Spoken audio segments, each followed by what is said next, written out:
Este es el tercero de los programas que estamos realizando, comparando lo que Chávez dijo que iba a hacer a partir del día en que hicimos la grabación, que era el día en que asumía el poder. No era candidato ya. Ya no tenía que proponer cosas que él sabía que no iba a lograr para conseguir votos. Era el presidente de la República. Y como triunfador en unas elecciones, es decir, como el hombre que la mayoría de los ciudadanos que podían votar, ¿no?, lo eligieron, iba a ser a partir de ese día el responsable, máximo responsable de la buena, mala o pésima conducción del país en los siguientes años. Ya vimos el desastre que fue la educación, ya vimos el desastre que fue la economía. Vamos a ver que él promete empezar a hacer desde el mismo día, es decir, desde esa noche, como presidente de la República. Pero no lo vamos a decir y hablar por hablar, no, no. Le pedí a Daniel Lara Farías que con números, con datos, nos dijera, cuando Chávez llega a la presidencia de la República, en un país que efectivamente ya estaba en crisis, ¿cómo estaba la situación en este caso de la cultura? Cuando muere Chávez, ¿cómo está la situación? Si mejoró, si empeoró.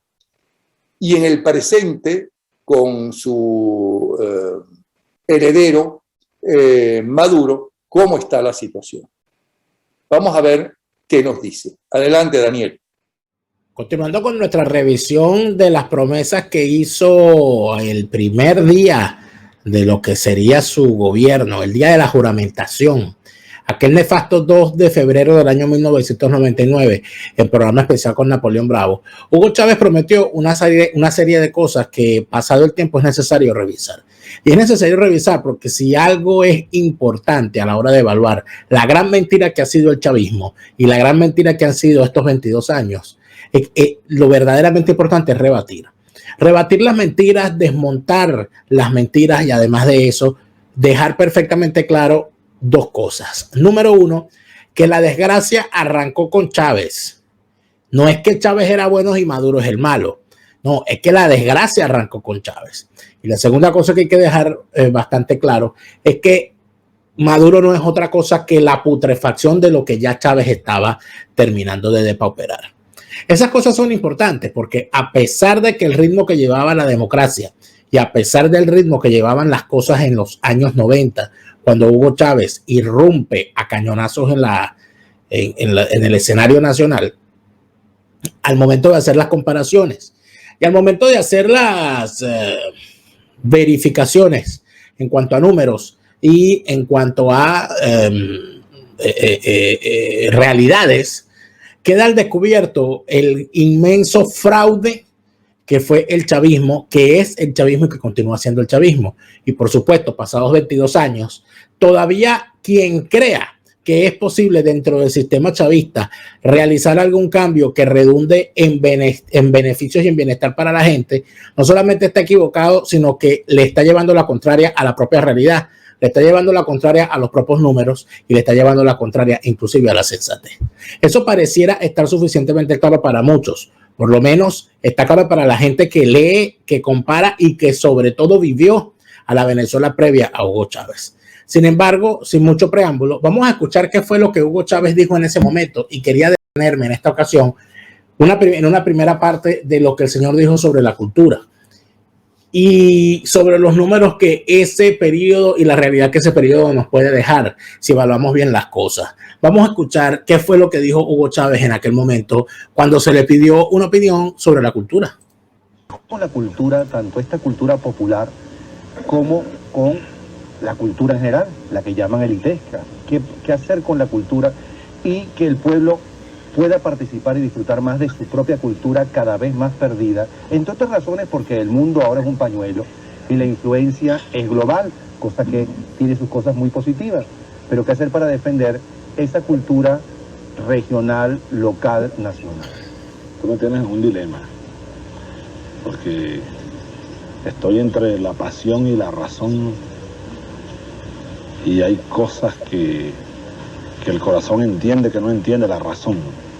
Me estás haciendo preguntas sobre un plan de gobierno. Yo prefiero deferir esa respuesta. sea, no estoy en momentos de responder con la razón. No estoy en el momento de responder con la razón, dijo Hugo Chávez cuando se le preguntó sobre la cultura. Después de eso, empezó a hacer morisquetas, se puso a llorar, etcétera, etcétera, porque le habían llevado a saludarlo a Eneas Perdomo, quien cantó la canción, creo que una de las canciones, Linda Varina, una de esas canciones. Pero el señor no sabía qué hacer con la cultura, porque en realidad cuando Hugo Chávez llega al poder en el año 99, el único plan que tenía era instaurarse en el poder y apoderarse de Venezuela. No tenía un plan de gobierno, era mentira todo lo que planteaba. Lo único que Hugo Chávez planteó durante esa campaña, para quien no lo recuerda, fue hacer una constituyente, porque según él, todos los problemas de Venezuela caían en el tema constituyente y eran culpa de la constitución que existía. En tal sentido, cuando se revisan las propuestas que el señor llevaba en cuanto a la economía, a la educación, a la cultura, al deporte, lo que tenía eran generalidades que podía decir cualquier borracho en la barra de un bar a medianoche después de tomarse todo lo que se encontró por el camino. Pero cuando se le pedía precisar lo que iba a hacer, no tenía un plan real. Esto queda claro, por ejemplo, con el tema de la economía, cuando sabemos que en el caso de la economía, Hugo Chávez ni siquiera tenía un ministro de la economía, sino que ratificó en el cargo a la ministra Maritza Izaguirre, que era la última ministra de Hacienda del gobierno de Rafael Caldera. Y en cuanto al sector de la cultura, puso a la cabeza de la gestión de la cultura nada más y nada menos que una mujer que ya tenía años trabajando en el sector cultural, como lo era Carmen Ramia, quien se sumó en aquel momento desde los espacios del Ateneo de Caracas, se sumó a la gestión cultural de Hugo Chávez, trayendo lo que ella ya traía, porque Hugo Chávez no tenía absolutamente ningún plan en los programas de gobierno con respecto a la gestión de la cultura. Y así también fue con el deporte, y así fue también con los medios de comunicación, y así fue también con la política exterior, etc. Pero vamos a revisar los números, porque siempre la revisión de los números nos deja algo interesante. Si revisamos las tablas, si revisamos los números que nos aporta la revisión de los datos, podemos llegar a muchísimas conclusiones. Lo primero que hay que decir es que, por ejemplo, si comparamos desde el año 97 hasta el año 2002, es decir, los últimos 3 años del gobierno de Caldera y los primeros 3 años del gobierno de Hugo Chávez, los últimos 2 de Caldera y los primeros 4 de Chávez, nos encontramos con lo siguiente. Las actividades económicas características de la cultura, es decir, la actividad que se hacía y que generaba dinero en el sector cultural, empezó a tener una caída en el año 97 que de alguna manera se detuvo, pero que cogió velocidad en dólares ya para el año 2002. Estamos hablando de una situación en la que el sector cultural dejó de ser rentable, fundamentalmente por la falta de incentivos del Estado, es decir, incentivos fiscales, incentivos como programas de Estado, etcétera, etcétera. Simple y llanamente, la cultura dejó de ser importante para el Estado chavista, que dejó morir de mengua al sector cultural. Si revisamos los números con más detenimiento, nos encontramos, por ejemplo, que antes, escúchese bien, antes de la llegada del chavismo al poder, esto era lo que teníamos. Y si bien estos son datos demográficos no necesariamente asociados directamente al tema cultural, es interesante verlo. Fíjense ustedes, y estamos hablando en porcentaje de la población. En la tercera línea, o en la segunda línea de arriba hacia abajo, la tercera línea de arriba hacia abajo, donde se habla de electricidad, el 96% de las principales ciudades de Venezuela tenían servicio de electricidad y el 96% de la área metropolitana también. Es decir, prácticamente la totalidad del país estaba electrificado, con algunas zonas apartadas donde aún se dependía de plantas eléctricas o por ser asentamientos urbanos hechos de forma irregular, dependían de la toma eléctrica directa de un poste. Hoy en día, ¿de qué se puede hablar de cifras parecidas? Evidentemente no. Hablando de equipos de sonido, por ejemplo, de música y de televisor, el 98% del país tenía televisor el 99% del área metropolitana tenía televisión, es decir, todo el mundo tenía televisión. Podría decirse hoy que también todo el mundo tiene televisión, pero ¿qué oferta les ofrecen a quienes quieren ver televisión en Venezuela? La oferta asquerosa de los medios del Estado o de los medios en manos de la boliburguesía, porque lamentablemente el chavismo acabó, inclusive con los medios privados. Vemos lo relacionado al teléfono celular, vemos lo relacionado al teléfono fijo, vemos lo relacionado a las cuentas de ahorro, por ejemplo, la bancarización. El 47% de las principales ciudades estaba bancarizada, el 61% en la área metropolitana, números muy superiores a los números que tenían países de la región latinoamericana para el mismo tiempo. Entre el 36 y el 39% tenía carro.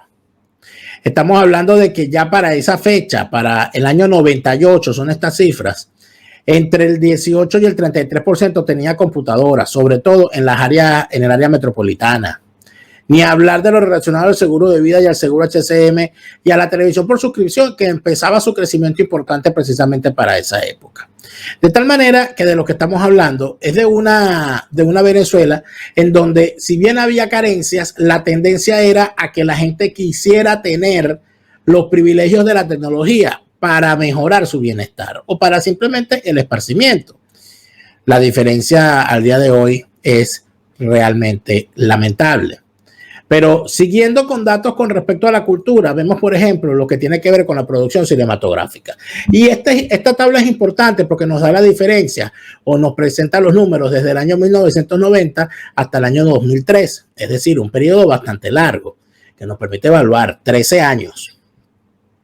Fíjense cómo, comparando Venezuela en largometrajes y cortometrajes desde el año 90 hasta el año 2003 con países como España, Argentina, Bolivia, Chile, Colombia, México, Perú, Portugal y Uruguay, Venezuela queda en una situación privilegiada en los primeros años o en los años de la democracia antes de la llegada de Chávez al poder con respecto a sus pares de la región.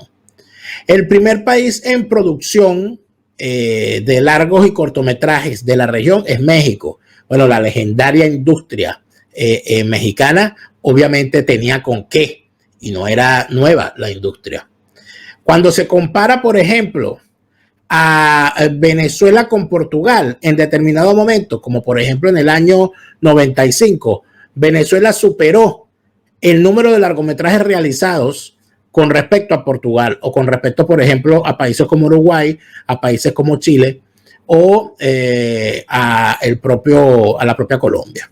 Ni hablar de los números de Perú. Podríamos decir que Venezuela, si bien no tenía una grandísima producción cinematográfica, vio mermar el ritmo y la calidad de los mismos a partir del año 99. Porque si bien subieron las cifras de los cortometrajes, la cifra de los largometrajes fue disminuyendo y la calidad de las obras que se han producido, sobre todo en ese mamotreto llamado la Villa del Cine, supuesta solución de apoyo para el cine nacional, se terminaron convirtiendo en simples y llanas producciones publicitarias y propagandísticas a favor del chavismo sin ningún interés para la gente.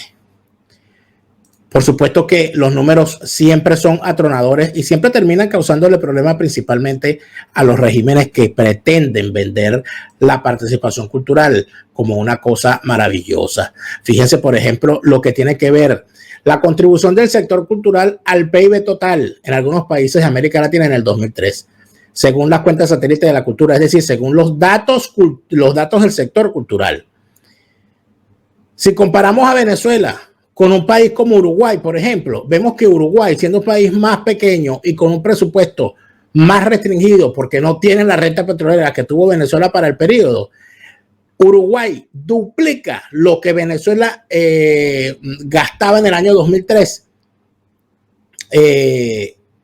en cuanto a presupuesto, o mejor dicho, lo que produce el sector cultural, no lo que aporta, lo que produce el sector cultural en Uruguay para el año 2003 duplica a lo que produce el sector cultural en Venezuela en el mismo año, lo que quiere decir que en efecto en Uruguay había mayor actividad cultural de la que había en Venezuela o de la que había en Perú o de la que había en Colombia. Inclusive en Argentina vemos cómo la actividad cultural supera de largo a la actividad cultural en Venezuela en cuanto al aporte que la misma hace al Producto Interno Bruto total. Y es importante que para el año 2003 Argentina todavía estaba hundida en la crisis que el 2001 le había dejado prácticamente en la luna. Estos números no son casualidad, estas cosas no son soslayables cuando se hace un análisis de profundidad, porque evidentemente de lo que estamos hablando es de la cosa, o sea, del producto final de toda la actividad. Cuando hablamos del presupuesto, por ejemplo, aquí sí vamos con el presupuesto, ¿cuánto se le otorga el porcentaje de participación del presupuesto cultural con respecto al presupuesto nacional? Es decir, ¿cuánto gasta el Estado porcentualmente en cultura? Fíjense lo que tenemos desde el año 2000. A partir del año 2000 empieza a caer, pero de forma sostenida, lo que se hace en el sector cultural. Si bien en los años anteriores también se había mantenido una tendencia a dejar morir el sector cultural, fíjense cómo en el año 90, 91, 92 y 93, es decir, durante el segundo gobierno de Carlos Andrés Pérez, de la cifra fue del 3.60% de participación en el presupuesto a llegar al 4.6% de participación del sector cultural en el presupuesto nacional.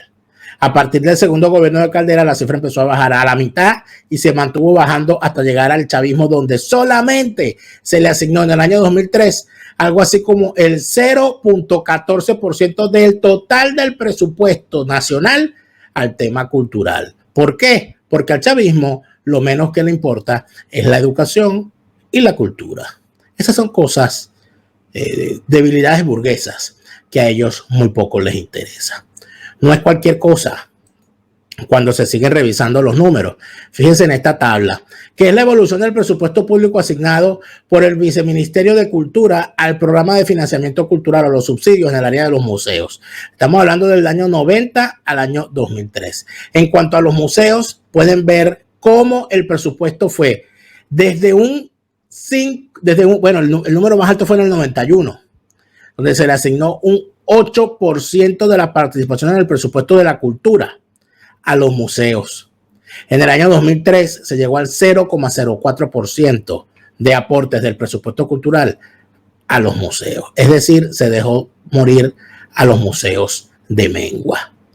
Estos números son lo suficientemente contundentes como para decir que eso que dijo Chávez en la entrevista, de que él no tenía claro qué era lo que iba a hacer con la cultura, en realidad no quería decir lo obvio, que era que no le interesaba el tema y que por él, si por él era, iba a dejar morir la cultura de mengua. En una próxima entrega vamos a ver, sobre todo con el tema de los museos, qué pasó con los museos durante el gobierno de Hugo Chávez y cómo el chavismo dejó a los museos en la completa ruina.